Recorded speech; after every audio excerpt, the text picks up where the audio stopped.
Wouldn't it be awesome if you actually could keep a pet Pokemon? Well, you can.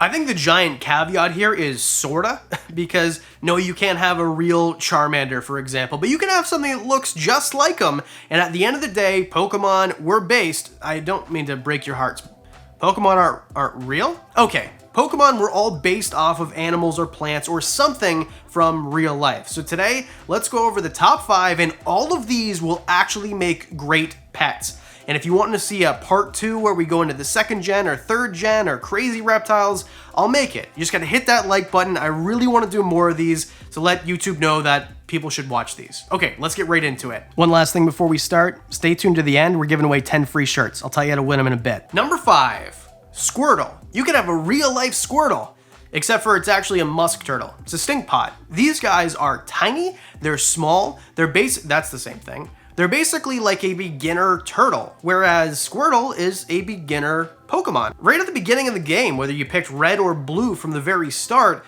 you got to choose. You can either have a Charmander or Bulbasaur or Squirtle, and most of us, well, just picked Squirtle at least once when we played the game 100 times. Anyway, stink pots are amazing, and I think for the duration of this video, I'm gonna kind of tell you why you'd want these reptiles rather than the Pokemon, because, I mean, it just makes more sense. Besides the fact that they are adorable and so much fun to watch, they actually make fantastic pets because of their size. They are super small as far as aquatic turtles go. We're talking about 4-ish inches, somewhere around there, 3 to 4.5, something like that. And they're very easy to house. Because they aren't big, they don't need a big volume of water, so a big tank. Now don't go bare minimum, but you could get away with keeping a few of these in a 75 gallon, no problem whatsoever. And yes, they are called stink pots because they do have this musk, right? They have this musk, it's stinky, but you're not gonna be handling them really anyway. They're an aquatic turtle, so I wouldn't worry about it too much. Another thing that personally I've started to really enjoy is watching fish in the tank with my turtles. I don't have a stink pot, but I've got some other turtles. And stink pots, because they're so small, aren't really going to prey on your fish as much as a bigger turtle might. So this is something that if you want something in your room, something in your living room, your basement, wherever, that you want to look at and kind of just be able to enjoy your animals, I think water is great because they're up here, they're down there, they're here, there, they're everywhere, and you got to give them a basking platform so you get to watch something that's not only aquatic, but that is also a little bit terrestrial in that they'll get out of the water. And if you throw some fish in there too, well, it's like basically a party. It's a Pokemon party. Squirtles and Magikarps and Gyarados, no, okay. Number 4, Venusaur. Yeah, you can have a real life Venusaur in the form of a much smaller than Venusaur actually is, amphibian called a cane toad. Now, I always ruin the list with at least one non-reptile. It's usually an amphibian. And I think if you look at a cane toad, you're gonna really love these things just from looking at them. Unless you're Australian. Cane toads are the most destructive thing besides maybe rabbits or cats in all of Australia. You can look it up. It's an interesting story. They're brought to Australia from Hawaii with the intention of controlling the cane beetle in the sugarcane fields in North Queensland. Cane beetles live on the high upper stalks of the cane plant. Cane toads can't jump up that far, so they barely had any impact. But neither here nor there. If you live in Europe or North America or somewhere else that isn't Australia, these guys make great pets. Well, Florida hates them too, actually. They're not super difficult to keep. They do get to a substantial size, which is absolutely amazing. And I know someone's gonna say, well, Venusaur isn't a toad. I mean, look at it. Well, look at this. Look at the original anime, where it actually hops like a toad. So I think that it is a toad, and then if you put a flower on top of it, it kind of looks exactly like Venusaur now, doesn't it? Now, I had to include Venusaur because when I was a little kid, I was like 9, and the first pack of Pokemon cards I ever opened had a Venusaur. Holographic Venusaur is the coolest thing ever. I always thought these were cool and thought, what's like them? Well, there's a bunch of toads, but definitely cane toads. And something about cane toads also is because Venusaur is a plant type and poison type Pokemon, well, they have poison glands in real life. Cane toads are a poison Pokemon. Now, why you'd want to keep them, they're 6 to 9 inches, so they are a pretty big toad as far as toads go, but they don't move around a ton. And I think as far as amphibians go, they're super underrated, so you might be the only one of your friends that actually has one. Cheap, easy, and they look kind of derpy, just like a Venusaur does. Number 3, Lickitung. And I know what you're thinking, well, that's going to be a chameleon, right? No, it's not, because Lickitung doesn't shoot its tongue out. It kind of just goes like, blah. So stupid. Pink tongue skinks are what I would recommend as a replacement or the real life version of Lickitung, because they do have that pink tongue. It doesn't kind of like wag out and stuff, but I mean, it is really cool. And I think that pink tongue skinks, although we did talk about them last week, deserve to be talked about again. They're absolutely amazing. Now, when you get one, if you decide to get one, they are similar to blue tongue skinks in a lot of ways, but do your research, because there really isn't a ton of information about them, which is kind of surprising because of how amazing they are. Now, they are semi-arboreal. The temperature and humidity isn't super difficult.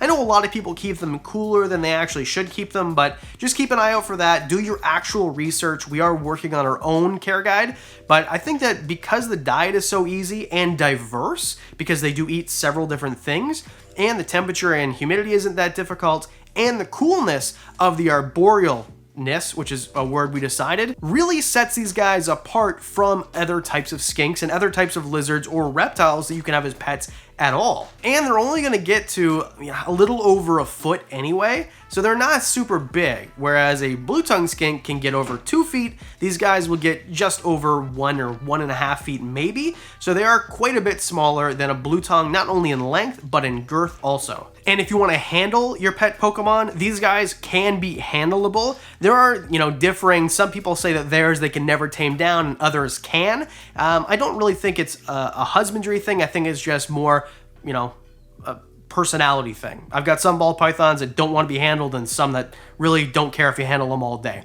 Everyone has their own personality. Even Pokemon reptiles. Number 2, muck. Now, I've never done this before, but we're going to have 2 amphibians on the same reptile list. The real life muck is a White's tree frog, or a dumpy tree frog, some people will say. Now, this is an Australian species, so my friends in Australia, you guys can have these, and why wouldn't you want to? As far as tree frogs go, they're actually pretty big, right around 4-ish inches, 3 to 4.5, something like that. So they get pretty big for tree frogs. The nice thing about White's tree frogs in comparison to most amphibians is they are much more tolerant to handling, just because of the makeup of their skin, and they're a little bit more docile. Now, they might try to rip your fingers off, but it's not gonna hurt, and most of them don't do this. It's just kind of cute more than anything. Don't be scared of your White's tree frog, and don't handle them all the time. Still exercise caution, wear a glove, or wash your hands and rinse them completely. Still treat them like an amphibian, of course, when you handle them, but overall, these guys are kind of cool. And the reason I think that they are a muck is simply because muck is like a purple blob, and White's tree frogs sometimes turn purple and they look like blobs. So I think it really makes sense. I think that White's tree frogs, because again, they are arboreal, this might be just a personal thing. Maybe it's not as universally loved, but I love the fact that they are arboreal. Just simply because, well, you can watch them go up things rather than just on the ground. Your eye goes everywhere. Another thing I love about reptiles in general, and especially Pokemon-looking reptiles, is if you can keep them in groups safely. Now, do your research before you cohab any animal, but you can definitely, for sure, safely cohab these guys. You can have groups of them, and they're insectivores, so really easy to keep as well. Temperature, humidity, everything about them is super duper easy. They're underrated, and mark my words, you'll see a giant spike in the popularity of White's tree frogs very soon. Now, for number 1, I wanted to get a real life reptile. This is a real life Vulpix, or if Vulpix and Flareon made a baby, this would be what it is. But anyway, number 1, we'll stick with reptiles for this one. Toki Geckos. I don't really know what Pokemon they look like. You know what I should have done is a whole video about animals that Pokemon should have been based on, because there is nothing really that is a Pokemon that looks like a Toki, but Tokis look so much like Pokemon that I think they're the most real-life Pokemon-esque thing ever. And the reason I think they're cool is also the reason that I've never featured them on the channel before. I'm never gonna have one. I personally like things that don't try to bite you immediately as soon as you stick your hand into a cage. Because a lot of them haven't been captive bred for a long time, they're feisty, let's call it that. So most people I know who have Toki Geckos, they can't really do what you see here. Now, thanks so much to Diane at Reptiliatus, amazing channel. Thanks for the footage. You've done a great job taming these out, and it's a great way to show the world that Toki geckos, as they gain in popularity, can be, if not handleable, not demons that try to bite you every time you open the cage. You can train them, but that is the bad rap. That is the bad rap, that they are bitey and feisty and it's hard to handle them, which in part is true, but they are beautiful. They are arboreal as well, which, you know, I've talked about how much I love arboreal lizards and snakes and things like that, so I think that they're fun to watch. And is there really anything more beautiful looking as just the normal morph, like just the normal look, the wild type look? Never mind all the morphs that are becoming available. And with more captive breeding, which is really easy, by the way, I think that you're going to see more of them in the hobby, and you're going to see more morphs, and the morphs that are available that are kind of expensive now are going to drop in price. Now, if you're going to get one, no, besides the feisty thing, they do bark.